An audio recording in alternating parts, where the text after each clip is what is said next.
Welcome to the Get Well With Me podcast. I'm your host, Adrienne from adrienneheart.com. Our philosophy here is excellence, not perfection. Together, we explore the benefits of aligning our inner mind with our wellness goals and embrace the idea that happiness is homemade and our life is only as good as our mindset. As a wellness leader, I aim to inspire, uplift, and empower you on your own unique wellness journey. Please subscribe to this channel on iTunes, Stitcher, Castbox, YouTube, or wherever you like to listen. So let's get into the episode.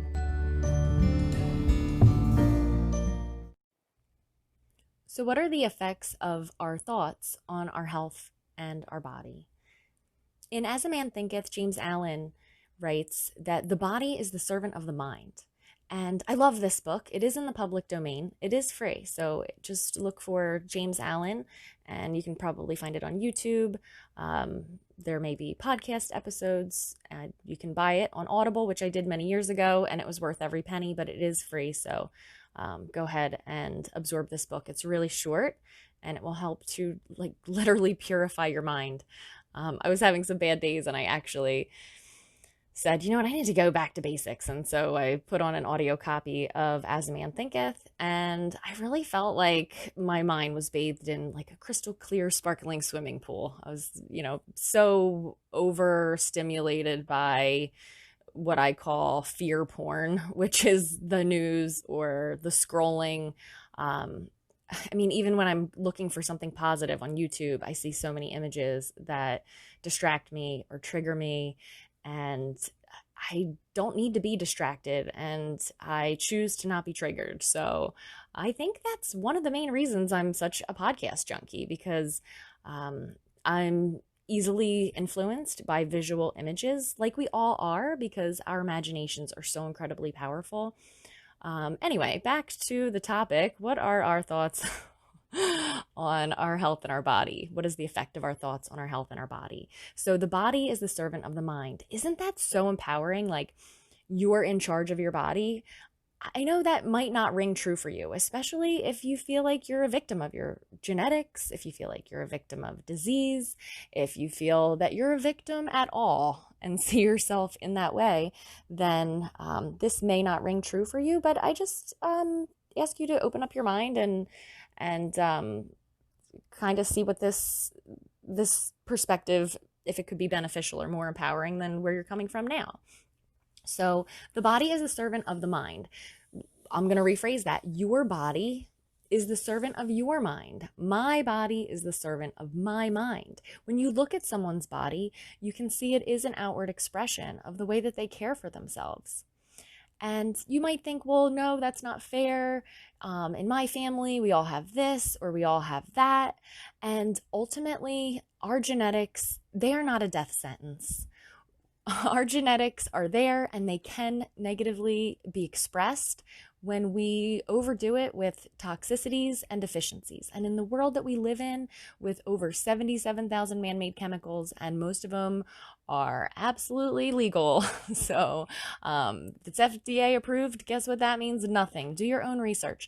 But with all of these chemicals that are in our food and our air and our world, we are exposed. And then with all the deficiencies, a lot of our food is processed. It just doesn't have anything in it that is actually giving our body nourishment. And that puts us in a position for our genetics to express themselves negatively instead of positively.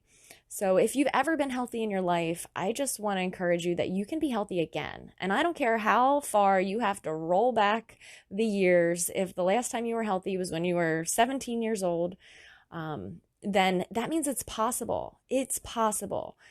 You are in control of your body. It is your servant. It has never given up on you. It gets up every day to live your life, whether it likes it or not, no matter how much it hurts, and it does not quit. The only way that it quits is when it cannot take anymore. But at no time does it take it upon itself to say, I can't take anymore. I'm not doing this. I'm tired of it.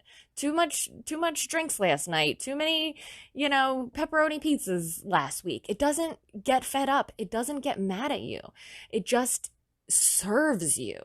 And when you can take that radical responsibility for the thoughts that you're having about yourself, like, are we even being nice to our bodies? Like, are we even saying nice things? Can we look in the mirror, and even if we don't like what we see, can we at least say thank you?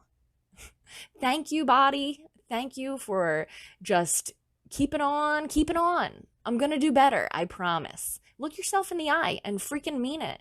It's not about willpower. It's about seeing yourself as a person that loves that servant who is your body, and respects that servant who is your body, and does the right thing by it. And you can have that from a selfish perspective because it's going to help you to get to where you're going, or really from a self-love perspective. So pick your choice there. This line is a little further down in the chapter. It is so tremendous. I'm going to make a meme thing for this because, and I hope that it won't be misunderstood, but it is true. So before I even read the sentence to you, just imagine right now that you have one half of just the juiciest lemon that you've ever seen, like the kind where they squeeze it into the lemonade and all the juice comes out, and it's just like so good and delicious. And so you're just imagining that you're sniffing this lemon, and the aroma, it's like almost burns your nostrils. It's so acidic and yet soury sweet. And then you get it closer and closer to your face, touches your lips, you lick the lemon, and your face puckers up. You'll notice, do you have a lot of extra saliva in your mouth right now? Because that's what our imagination does. Another example would be sex. I don't really have to say a lot about this, but you can just even think a few things and you can feel a few things. So I don't have to tell you that. But our thoughts affect our body, okay? That's the point here. Our thoughts affect our body.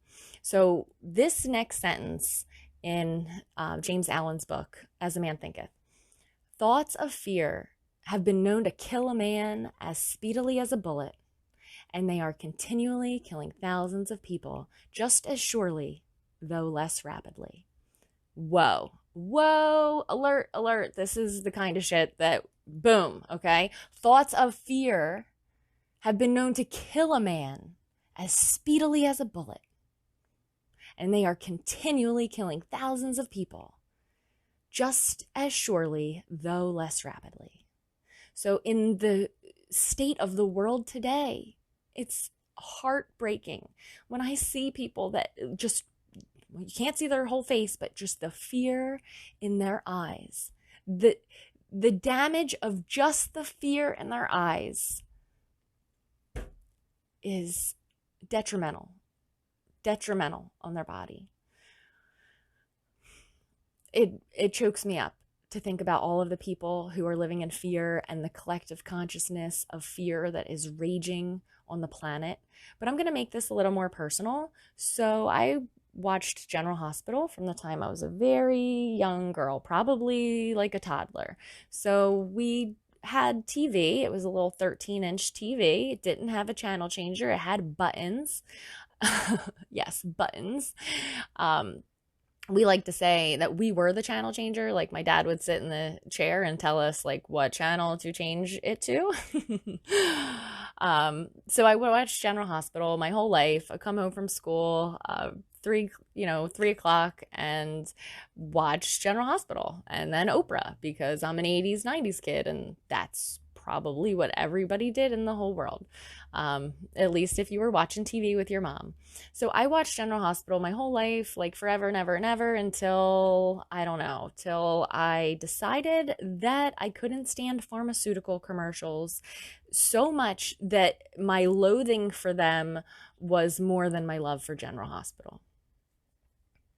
So if you can imagine that, I realized that the pharmaceutical commercials were actually making me sick, and they were actually making me depressed, and that the images that they showed me and the things that they said, and then the side effects list and all of that while I was in my happy little general hospital trance-like state.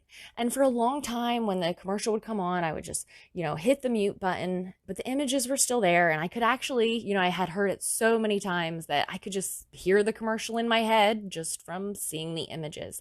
That's how powerful our mind is. Next thing you know, I'm depressed, I have low energy, whatever. And then pop in some fast food commercials, and then some more pharmaceutical commercials, and then back to general hospital. And you know what?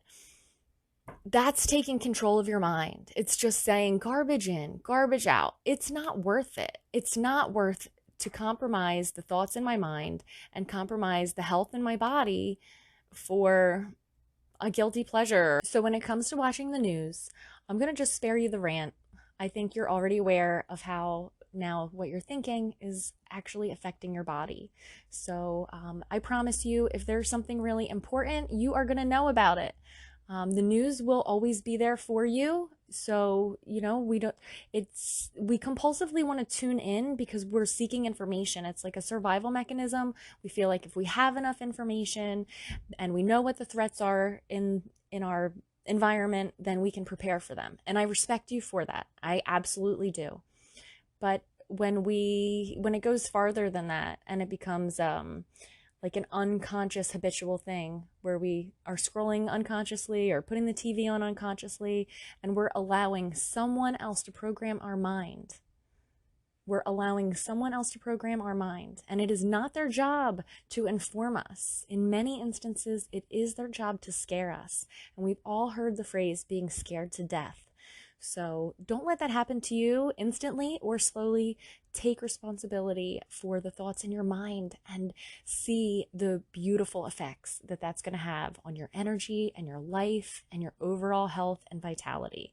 So I love you guys, and I'm going to leave you with just 2 more lines from this amazing book. If you would perfect your body, guard your mind. If you would renew your body, beautify your mind. I'll go ahead and read that again. If you would perfect your body, guard your mind. If you would renew your body, beautify your mind. Okay, that's it, guys. I love you so much. If you want help with your mind and getting it in a line with your wellness, that is what I do. Go over to adriannehart.com and click on the About page, and you will see how I'm able to help you there. All right, much love.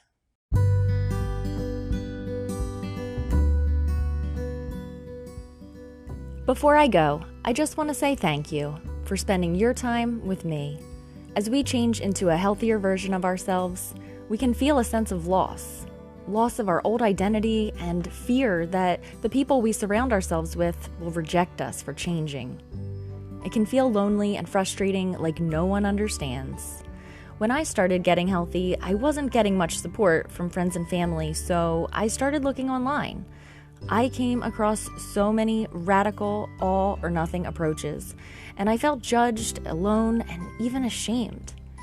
If you can relate to this overwhelm, and you like the idea of striving for excellence and not perfection, then you have found a safe place with this podcast. If this message speaks to you and you feel it could encourage someone you know, please share it with them. Remember to hit subscribe, and until next time, be well, because living healthy doesn't have to be hard, and we don't have to do it alone. Until next time, shine brightly.